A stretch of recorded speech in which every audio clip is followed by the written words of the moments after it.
Garage smelled like motor oil and betrayal, though I didn't have a word for that second part yet when I walked in that Thursday afternoon. I want to tell you something before I start. My name doesn't matter as much as what happened, but you can call me what everyone in my family called me right up until the day it all fell apart: Dad. I'm 64 years old. I spent 38 years installing and repairing commercial HVAC systems across 3 counties in central Ohio, the kind of work that wrecks your knees and your shoulders but leaves your mind perfectly clear. And I'd been married to my wife for 31 years. I thought I knew the shape of my own life, the way you know the walk from your bedroom to the kitchen in the dark. Turns out I didn't know anything at all. Stay with me to the end of this. And do me a favor, would you? Drop a comment and tell me what city you're listening from. I like to know how far a story like this can travel. It was an ordinary Thursday in early October. The maples on our street in Westerville had gone that deep red that only lasts about a week before the wind takes them down. I'd retired 18 months earlier, and I still hadn't figured out what to do with all the hours. My wife, who I'll just call my wife because saying her name out loud still sits wrong in my mouth, had told me that morning she was driving down to Cincinnati to help her sister pick out kitchen cabinets. She kissed me on the forehead. She told me there was chicken salad in the fridge. She told me to take it easy on the riding mower because my back had been acting up. Around 2 o'clock, I drove over to my daughter's house to drop off a space heater. She and her husband had bought a fixer-upper about 20 minutes away, a 1940s colonial with good bones and a furnace that wheezed like a dying man, and I'd promised to take a look at it. I had a key. They'd given it to me when they moved in, back when I was still the man who fixed everything, the father-in-law who showed up with a toolbox and asked for nothing but a cup of coffee. My daughter's car was in the driveway. So was my wife's. I sat there in my truck for a long moment, the engine ticking as it cooled. My wife was supposed to be in Cincinnati. Her sister lived in Cincinnati. There was no reason on God's earth for her Camry to be parked in my daughter's gravel driveway in Westerville at 2 in the afternoon. My first thought, I swear to you, was that something was wrong. A medical thing. An emergency. My heart actually started going because I thought maybe my daughter had gotten bad news and called her mother. I let myself in through the side door, the one that opens into the kitchen, and I heard them before I saw them. Not my daughter, my wife. And a man's voice. Low, familiar, laughing at something. I want to be honest about what I felt walking through that kitchen, past the half-renovated cabinets and the paint cans stacked in the corner toward the living room where the voices were coming from. I felt nothing, a strange ringing nothing like the second after you hit your thumb with a hammer before the pain arrives. I came around the corner, and there they were on the couch that my daughter had picked out at a furniture outlet 3 months ago, my wife of 31 years, and my son-in-law. They weren't doing anything in that moment that you couldn't have explained away if you wanted to badly enough. He had his arm around her. She had her hand on his chest. Her shoes were off. There were 2 glasses of wine on the coffee table at 2 in the afternoon, and the way they sprang apart when they saw me, the way the blood drained out of both their faces, told me everything I needed to know. You don't jump like that from something innocent. Innocent people don't look like they've seen a ghost. They look confused. These 2 looked caught.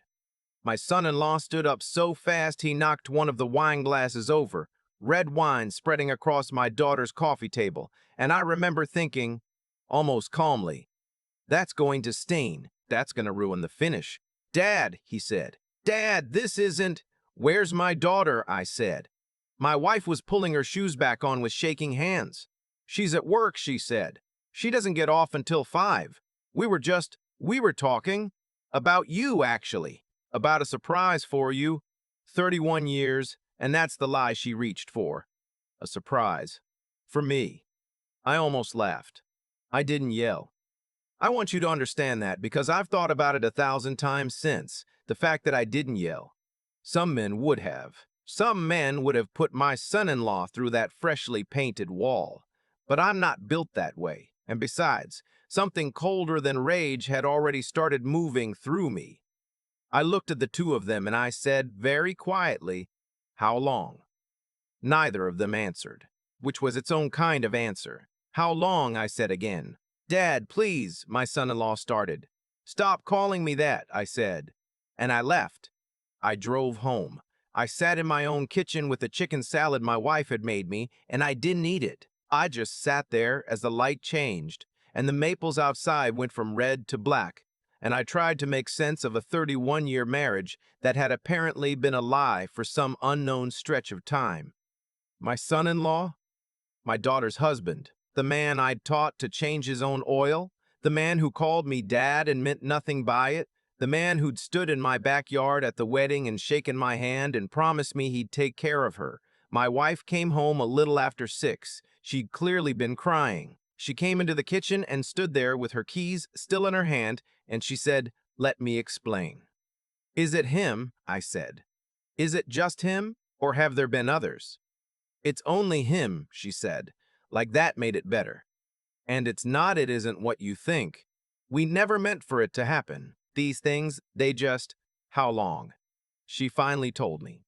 11 months. 11 months of my son-in-law coming over to help with the renovations when my daughter was at the hospital where she works as a nurse. 11 months of my wife's day trips to see her sister, her book club that I now realized I'd never once seen a book from, her sudden interest in long walks. 11 months while I rode the mower and fixed the gutters and lived inside a marriage that had quietly become a stage set. But here's the part that, looking back, should have set off every alarm I had. Because while she was confessing, while she was crying and reaching for my hands across the table, she kept saying one phrase over and over. "We need to do what's best for everyone. We need to handle this the right way, the mature way, for the family." What's best for everyone? The mature way. For the family? I nodded and I let her talk, and I told her I needed time to think. And I went to bed in the guest room, and I lay there in the dark, and I thought, those aren't the words of a woman who got swept away by a mistake. Those are the words of a woman who has a plan. I had no idea how right I was. 3 days later, the first crack appeared in their plan, and it came from the most unlikely place. My daughter called me. Now, I should tell you about my daughter. She's 34. She was a colicky baby and a stubborn kid and a fierce teenager, and somewhere in there, she became a woman I was proud of. A pediatric nurse who held dying children's hands for a living. She'd always been closer to her mother. That's just how it was. But she was mine, and I loved her with everything I had, even sitting in the wreckage of that week. "Dad," she said, and her voice was wrong. "Careful. Rehearsed. I think we need to talk about some things. About you. About me. Mom's worried about you. We both are. The way you've been acting lately, the things you've been saying, she told me about the other day. How you came into the house and got confused and thought you saw something that wasn't there." I gripped the phone so hard my knuckles ached. So that was the story. That was the version. The old man wandered in, got confused, imagined an affair. The poor old man. "Did she?" I said. "Dad, it's okay. It happens. Memory stuff. It's normal at your age. But I've been doing some research, and there's this place. It's really nice. It's called Brookhaven. It's a senior living community, and they have a memory care wing, and I just think I want you to picture sitting in your kitchen and hearing your only child, the baby you walk the floors with at 3 in the morning, tell you in a gentle nurse's voice that you're losing your mind and need to be put away. I have never in my life felt anything like it. It was worse than the affair. The affair was a knife. This was the floor falling out from under the entire world. Brookhaven, I said. It's $4,800 a month, but we'd figure out the finances together. The family would help, and you'd have your own little apartment, and there'd be activities, and people your own age. And you wouldn't have to worry about the house or the mower or any of it anymore. $4,800 a month. My pension from the union, after I'd taken the survivor option to protect my wife, was barely $2,600. They knew that. They knew exactly what I had, down to the dollar, because my wife handled the finances. She'd been handling them for 31 years. And here was my daughter, coached by her mother, gently explaining how the family would help me afford the very prison they were building for me. I didn't argue. That's the thing I'm most grateful for now, that some instinct kept my mouth shut. "Let me think about it, sweetheart," I said. "I'm tired. We'll talk soon." "I love you, Dad," she said. And the worst part is, I think she meant it. I think she actually thought she was saving me, which meant my wife and my son-in-law had done something even uglier than cheat. They'd turned my own daughter into the instrument of my destruction, and they'd done it so well she thought she was being kind. I hung up the phone, and I sat very still, and I felt the last of the hurt burn off and turn into something hard and clear and useful, because they'd made one mistake, one enormous, fatal mistake.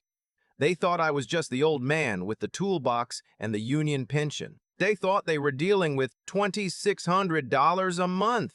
They had no idea. Let me back up. About 6 years. My father was a quiet man, a tool and die maker who never made more than middle wages in his life and who died when I was 58. What none of us knew what, he'd told no one, not even my mother before she passed, was that starting in 1979, he'd put a small amount of money every single month into a brokerage account, and he'd bought boring, steady stocks, and he'd never touched them, never sold, just let them sit and split and compound for 40 years. When the lawyer read the will, my sister and I sat in stunned silence as we learned that our frugal, careful father, the man who reused aluminum foil, had left an estate of just over $4 million. I got half, 2 million and change. And I did something then that I have thanked God for every day since. I didn't tell my wife. I don't fully know why. Some old instinct, some splinter of doubt I didn't even know I was carrying. I told her my father had left me a little something, 40,000 or so, and I used some of it to fix the truck and re-shingle the roof, and the rest, the real rest, I put with a fee-only financial advisor in Columbus, a sharp young woman who set it up in accounts in my name only, kept entirely separate, never once commingled with a dime of marital money. She told me at the time, almost offhand, that inherited assets kept separate like that generally stay separate property in a divorce, in Ohio and most everywhere else. I'd nodded and thought nothing of it. I'd had no reason to think of it. Over 6 years, invested well and left alone. 2 million had become a little over 3. So when my daughter called me and gently explained that the family would help me afford the $4,800 a month memory care unit, I was sitting in a paid-off house drawing a $2,600 pension with $3 million they knew absolutely nothing about. The next morning, I drove to Columbus and I did 3 things. I met with my financial advisor and confirmed everything was airtight. I retained the most expensive divorce attorney in the city, a silver-haired woman named the kind of fee that would have given my late father a heart attack, who listened to my whole story and then smiled like a wolf. And I went to a medical clinic and paid out of pocket for a full cognitive evaluation, scored by a neurologist, documenting in clinical, unimpeachable terms that my memory and reasoning were entirely intact. I wanted that on paper. I wanted it notarized and dated so that when the time came, there could be no story about the confused old man. Then I went home and I waited and I played my part. I was vague. I was tired. I let my wife think I was wearing down, coming around to the idea of getting some help. I let her catch me forgetting where I put my keys I'd hidden on purpose. I am not a cruel man by nature, but I'd learned something that week about the people I loved. They were running a play, so I ran one back. It took about 3 weeks for them to make their move, and when they did it all at once, the way you do when you think you've already won. My wife suggested over dinner that the whole family should sit down together to talk about the future, about my care. My son-in-law would be there, she said, because he was so good with this kind of planning, and my daughter, of course, and wouldn't it be nice to just get everyone on the same page? I said that sounded fine. I said maybe Sunday. I said I'd cook. Sunday came.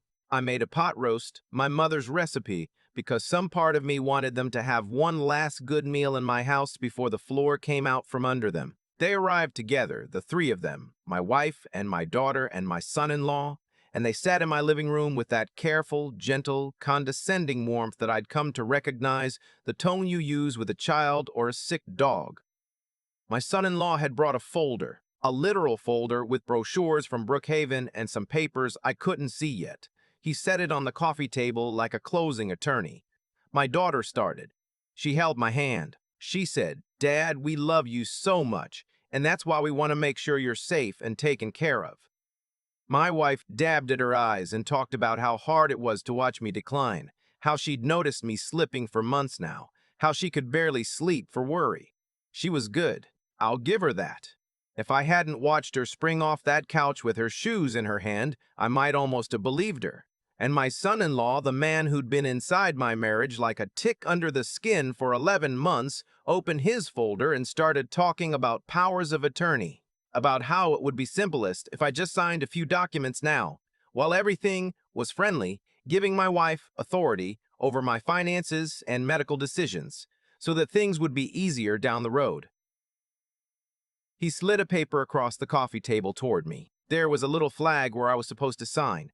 I looked at that paper for a long moment, and then I looked up at the three of them and I said, "Before I sign anything, there's something I think we should all watch together." I picked up the remote and I turned on the television and I cast the video from my phone. I'd had a camera installed in my daughter's house. I want to be careful how I say this because people always ask. After that first Thursday, I'd gone back the next day while everyone was at work. I still had my key. The house was technically not even fully theirs. The renovation loan was in my wife's name as co-signer, a detail that would matter later. And I'd put a small recording device on the bookshelf, the kind you can buy anywhere, the kind concerned parents use for nannies. I'm not proud of it, but I needed the truth on something other than my own word because they'd already started building the story that my word couldn't be trusted. The screen filled with my daughter's living room, the couch, the afternoon light, and my wife and my son-in-law 2 days before this very meeting, sitting exactly where they'd sat the first time, except this time there was no springing apart, because they didn't know they were being watched. This time there was everything, the kissing, the talking, and the talking was the worst part, far worse than anything physical, because on that recording, in crisp, clear audio, my wife laughed and said that once they got me settled at Brookhaven and got the power of attorney signed, they'd be able to sell my house and use the money to finally get a place of their own, somewhere warm, somewhere I'd never find them. And my son-in-law said, "What about your daughter?" And my wife said she'll get over it. She always sides with me anyway, and they both laughed. The room had gone so silent I could hear the furnace kick on. My daughter made a sound I'd never heard her make before. Not a word, just a sound, low and broken, coming up out of someplace very deep. She turned and looked at her husband, and then at her mother, and the careful, gentle warmth was just gone from her face, replaced by something raw and stunned and very young, the face of a little girl who has just understood, all at once, that the world is not what she was told. "Mom," she whispered. "Mom, what is that? What is that?" My wife was on her feet. "It's not he's manipulated this. He's editing things. You can do anything with computers now. Your father is." "Sit down," I said. I didn't raise my voice. I have never in my life raised my voice and had it land harder. "Sit down." She sat down. And then I picked up the second folder, the one I'd had ready, my folder, and I started laying things on the coffee table next to my son-in-law's pathetic Brookhaven brochures. The cognitive evaluation, signed by a neurologist, dated, notarized, stating in plain English that I was of completely sound mind. The retainer agreement with my attorney. And then, one sheet at a time, like a man dealing cards, the brokerage statements. I watched my wife's eyes drop to the first one. I watched her read the number. I watched her face do something I'd never seen it do in 31 years. "What is this?" she said. "That's my father's inheritance," I said. "The little something, $3,140,000, give or take depending on the market this week. Separate property, held in my name only, never commingled. My attorney tells me you have no claim to a single cent of it." She's quite confident, actually. She specializes in exactly this. My son-in-law had gone the color of putty. "3 million," he said, very quietly, almost to himself. And I understood in that moment that I was watching a man do the worst arithmetic of his life. He'd thrown away a marriage, betrayed a family, schemed to lock an innocent man in a memory ward, all to run off with a woman he thought came attached to a paid-off house and a pension. And the whole time, the old man with the toolbox had been worth more than all of them put together would earn in 3 lifetimes. "You let me think we had nothing," my wife said, and there was real fury in it. The fury of someone who has just discovered the size of what she gambled and lost. 6 years. You hid this for 6 years. "I did," I said, "and I'm so glad I did, because now I know exactly what you'd have done with it." What happened over the next several months? I'll tell you quickly, because the satisfying part isn't really the legal machinery. It's everything after. I filed for divorce on grounds of adultery, with a recording and a hidden agenda to institutionalize me as exhibits. My attorney was, as promised, a wolf. Because the inheritance was airtight separate property, my wife walked away with exactly half of our genuine marital assets, which after 31 years of a postal clerk's modest life amounted to her car, her personal belongings, and a little under $9,000 from a joint savings account. The house was mine. I'd inherited the down payment years ago, another thing she'd forgotten. She got nothing of my father's money. Nothing. The judge, when he heard the recording, when he heard a woman plotting to have her sound-minded husband declared demented so she could sell his house out from under him, looked at her the way you'd look at something you found under the refrigerator. My son-in-law fared worse, because he had less to begin with. My daughter divorced him within the month. He'd cleaned out their joint account before she could. A final little theft. But it was a small account, and the renovation loan he'd been counting on the house's equity to escape was in my wife's name as co-signer, which meant when my wife had nothing, the bank came for both of them. Last I heard, he'd moved to Indianapolis and was living with a cousin. My wife took a one-bedroom apartment and a job at a call center. I'm told the two of them lasted about 6 weeks after the divorces, before the thing that had felt like love in secret curdled into resentment in the daylight, two people stuck together by a crime, blaming each other for the wreck. I felt no joy in it. I'll be honest, I felt no joy. But I didn't feel sorry either. The part I do feel something about is my daughter. She showed up at my door about a week after the Sunday meeting. She'd lost weight. She looked like she hadn't slept.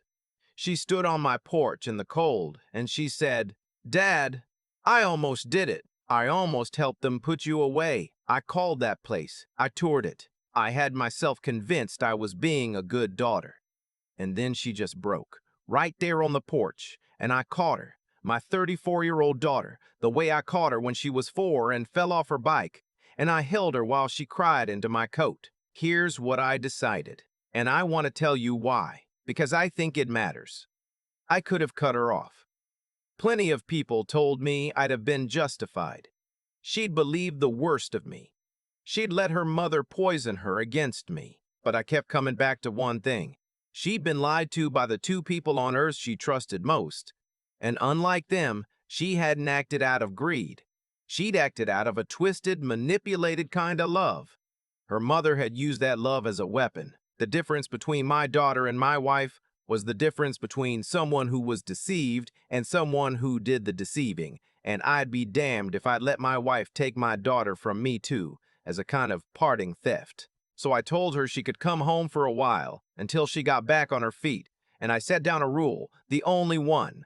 We'd rebuild, but slowly, and on honesty, and she'd never again decide what was best for me without asking me first. She agreed. She wept, and she agreed.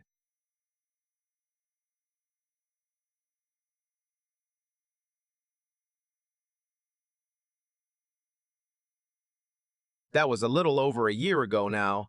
I sold the house in Westerville last spring, too many ghosts, and bought a place out near Hocking Hills, a cabin with a porch that looks east over the trees, on enough land that you can't see another roof in any direction. My daughter helped me move. She's living in a little rental in Logan 20 minutes away, finishing the coursework to become a nurse practitioner, something she'd put off for years because her husband always had a reason it wasn't the right time. I loaned her the tuition. A real loan with paperwork because she insisted and because I'd learned the hard way that money given without dignity rots the people it's given to. She pays me back $50 a month. We both know I'll never cash a single check.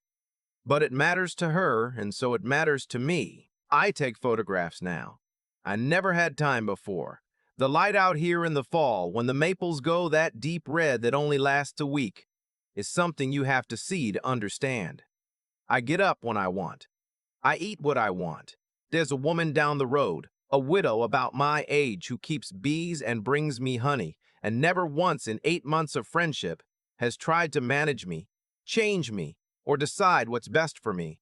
And I find that I'm in no hurry about any of it. For the first time and longer than I can remember, I'm not waiting for the other shoe to drop. There is no other shoe. The shoe's already dropped. I survived it. People ask me sometimes if I regret the camera, the planning, the cold, patient way I let them walk into their own trap instead of just yelling at them in that living room and storming off like an honest, broken man. And I tell them the truth. I don't regret it for a second. Not because the revenge was sweet, though I won't pretend there wasn't a moment, watching my wife read that brokerage statement, that I'll carry with me the rest of my days. I don't regret it because of what it forced into the open. If I'd yelled and left, I'd have spent the rest of my life as the confused old man, the one who imagined things, the one who got put away. Instead, I made them say it out loud, in their own voices, on a recording a judge could hear. I made the truth louder than the lie. That's the only revenge that ever really matters, I think. Not making someone hurt, making the truth too loud to bury. I came home at lunch one ordinary Thursday and lost everything I thought my life was. And it turned out that everything I thought my life was had been a lie for a long, long time. And losing it was the first honest thing that had happened to me in years. I'm 64 years old. I have my daughter back, my father's money put to good use, a porch that looks east, and not one single person left in my life who thinks I'm a fool to be managed. I sleep through the night now. I didn't used to. I just didn't know that until I started. So that's my story. Stay well out there, whoever you are, wherever you're listening from. And if you got someone in your life telling you what's best for you, a little too gently, a little too often, pay attention. Sometimes the kindest sounding voice in the room is the one you most need to hear clearly. For a long time after that Sunday, I kept turning one question over in my hands like a stone. How does a man lose everything and end up freer than he's been in 30 years? And the answer, when it finally came to me out on that porch one cold morning, was simpler than I expected. Nothing in this story happened by accident. Every single thing that fell on my wife and my son-in-law, they built with their own hands, brick by brick, and then stood under it. They cheated, so they had to lie. They lied, so they had to build a bigger lie. The one about my failing mind. And to make that lie hold, they had to drag my daughter into it, which meant the moment the truth came out, they didn't just lose me, they lost her too. That's how it works. A man who plants thorns shouldn't act surprised when he can't find a soft place to sit. My son-in-law threw away a family and $3 million he never even knew was on the table, all because he reached for something that wasn't his. That's not bad luck. That's arithmetic. But I don't want you to think the only lesson here is that they got what was coming, because I had choices too, and the choices I made are the only reason I'm sitting here whole. When I caught them, the easy thing, the loud thing, would have been to swing a fist and storm out a broken old man. I didn't, and not because I'm a saint. I held my temper because I needed my head clear, and a clear head is the sharpest tool any of us own. I got the cognitive evaluation. I kept the record straight. I let the truth do the hitting instead of my hands. That's not weakness. That's the hard, patient kind of strength that nobody claps for. And here's the part I'd want my own grandkids to hear. Through all of it, I never once decided that since they'd lied to me, I'd let myself become a liar to the core. I used a hidden camera, yes, and I'll answer for that, but only to make the truth louder, never to invent one. I kept my word. I paid my debts. When my daughter came home broken, I didn't make her grovel. I drew a fair line, and I held it. You can be shrewd without being cruel. You can win without becoming the thing that hurt you. Hold on to that, because plenty of folks lose it the second they get the upper hand, and then the affair didn't ruin them, the revenge did. So if you take one thing from an old man who got blindsided at lunch on an ordinary Thursday, let it be this. Keep your character clean enough that the truth is always on your side. Keep your mind sharp enough to wait for the right moment instead of the loud one. And keep your spine strong enough to walk away from a comfortable lie toward a harder, better life. Do those three things, and there is no betrayal in this world that can take from you the one thing that actually matters, which is the quiet of a clear conscience and a porch that looks east.